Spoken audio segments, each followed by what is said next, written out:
ကိုပူလောင်စေတဲ့လူရဲ့အနီးနားမှာပဲတွေ့ကပ်ပြီးတော့နေမိနေတော့လားတချို့အရာတွေကစိတ်ကူးရင်လို့ကောင်းတယ်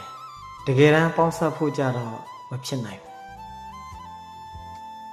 ကိုရဲ့အနီးနားမှာနေပြီးတော့ကိုပူလောင်စေတဲ့လူတွေကိုနာကျင်စေတဲ့လူတွေကိုမျက်ရည်ကျစေတဲ့လူတွေရဲ့အနီးနားမှာတွေ့ကပ်နေပြီးတော့ဘာကြောင့်များပူလောင်ခံနေဦးမှာလဲဘာကြောင့်များနာကျင်နေဦးမှာလဲကိုပူလောင်စေတဲ့လူရဲ့အနီးနားမှာပဲ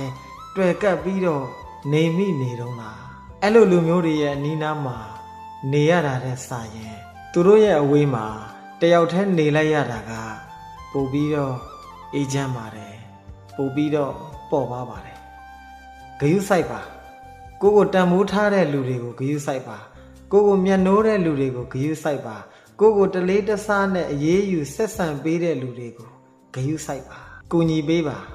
ကိုလိုအပ်နေတဲ့လူတွေကိုရဲ့အကူအညီတွေကိုလိုအပ်နေတဲ့လူတွေကိုကူညီပေးစမ်းပါခွင့်လွှတ်လိုက်ပါကိုနာကျင်အောင်လုပ်တဲ့လူတွေကိုသင်ခန်းစာတွေပေးတဲ့လူတွေကိုခွင့်လွှတ်ပေးလိုက်ပါ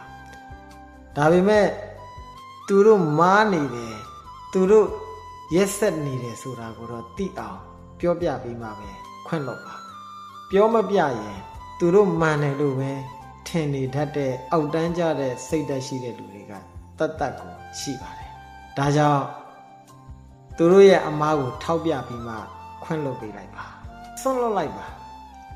ဆွန့်လွတ်နိုင်အောင်လဲကြိုးစားပါကိုယ့်အပေါ်ကိုတစ္ဆာမရှိတဲ့လူတွေအပေါ်ယံလောက်ပဲကောင်းပြီးတော့တကယ်တမ်းနောက်ွယ်မှာတစ္ဆာမဲ့တဲ့လူတွေတကယ်တမ်းကွယ်ရမှာတစ္ဆာဖောက်ဖြစ်နေတဲ့လူတွေကိုဆွန့်လွတ်နိုင်အောင်ကြိုးစားပါဆွန့်ကိုဆွန့်လွတ်ပါနောက်ဆုံးတစ်ချက်ကအရေးကြီးဆုံးပါပဲတို့အားလုံးကကိုမလိုအပ်မှန်းသိရနဲ့ကိုမလိုအပ်တဲ့လူတွေကိုမေ့မပြစ်နိုင်ဘူးမဆွန့်လွတ်နိုင်ဘူးတွေ့ကပ်ပြီးတော့နေတာကိုများဘယ်အချိန်များမျက်နှာသာပေးလာမလဲဘယ်အချိန်မှပြန်ကြည့်စိုက်လာမလဲဆိုတဲ့မျောလင်းချက်တွေနဲ့အမျိုးမျိုးအနစ်နာခံပြီးတော့ဖက်တွယ်ပြီးတော့နေတာ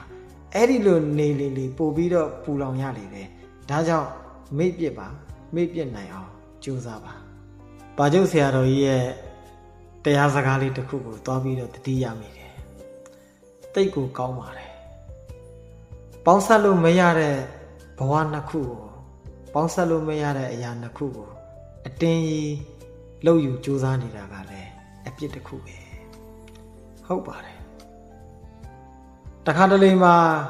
ကိုယ့်ဘက်ကတစ်ဖက်